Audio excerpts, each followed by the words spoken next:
So hi అన్న, నమస్తే అందరికీ. ముఖ్యంగా మన బ్రదర్ ఒక వీడియో అయితే చేసి ఇన్స్టాగ్రామ్లో అయితే పెట్టడం అయితే జరిగింది. ఆయన చెప్పేది వినండి మీరైతే. ఫస్ట్ ఆఫ్ ఆల్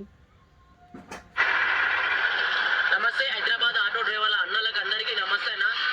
డిస్ట్రిక్ట్ బండ్లు సిటీ బండ్లు అని ఒక వ్యతిరేకంగా అయితే తీసుకొస్తున్నారు కదా మన ఆటో డ్రైవర్స్ అందరూ. డిస్ట్రిక్ట్ బండ్లు హైదరాబాద్లో తిరగొద్దు, అసలు ఔటర్ రింగ్ లోపలికి ఏ బండి నడవద్దు, డిస్ట్రిక్ట్ బండ్లు అనేది ఒకటి వ్యతిరేకంగా తీసుకొస్తున్నారు కదా అన్న. మీ ఈ అన్నలకైతే ఒకటే అడుగుతున్నానా, ఇతర రాష్ట్రాలకు వెళ్ళి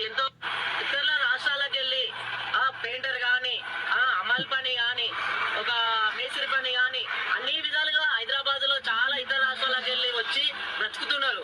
ఇంకొకటి అన్న, ఇవన్నీ ఎందుకు చెప్తున్నా అంటే, ఒక డిస్టిక్ వార్డ్ అని అంటున్నారు కదా మీరు. ఒక డిస్టిక్ లో నుంచి కూరగాయలు కానీ, పప్పు దానాలు కానీ, పూలు కానీ, పండ్లు కానీ ప్రతి ఒక్కటి మా రైతన్న డిస్టిక్ లోకి వెళ్ళి పండించి ఇతర పట్టణాలకు పంపిస్తున్నారన్న. అది మీరు గుర్తుపెట్టుకోవాలి. అసలు ఏంటంటే మనకు ది డిస్టిక్ పాసింగ్, సిటీ పాసింగ్కి అర్థమే తెలియదు ఈయనకు. ఆ కూరగాయలు, వంకాయలు దాని గురించి మాట్లాడుతుండు. ఫస్ట్ ఆఫ్ ఆల్ ఏంటంటే మనకు డిస్టిక్ పాసింగ్, సిటీ పాసింగ్ గురించి తెలుసుకొని వీడియోస్ చేస్తే మంచిగా ఉంటుంది బ్రదర్. నో